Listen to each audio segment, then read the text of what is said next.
السلام علیکم ناظرین، ایچ پی ایس نیوز میں خوش آمدید۔ آپ کو تازہ ترین صورتحال سے اپڈیٹ کرتے چلیں۔ گھوٹکی کے نوائی گاؤں مولا بخش چاچڑ کے رہائشیوں کا اپنی برادری کے افراد اور گھوٹکی پولیس کی ناجائزگی کے خلاف احتجاجی مظاہرہ کیا۔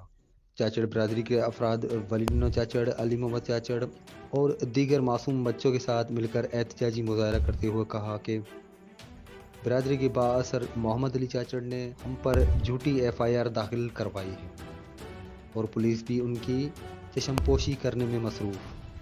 انہوں نے الزام لگاتے ہوئے کہا محمد علی چاچڑ والوں سے پرانا جھگڑا ہے۔ انہوں نے کچھ مہینے پہلے ہمارے نوجوان کو گولیاں مار کر زخمی کر دیا تھا، جس کا کیس گھوٹکی کی عدالت میں چل رہا ہے اور ابھی وہ ہم پر پریشر ڈال کر کیس سے ہاتھ اٹھانے کی دھمکیاں دیتے ہیں، جبکہ مختلف تھانوں کی پولیس نے ہمارے گھروں پہ چڑھائی کر کے ہمیں ہراساں کرنے کی کوشش کی۔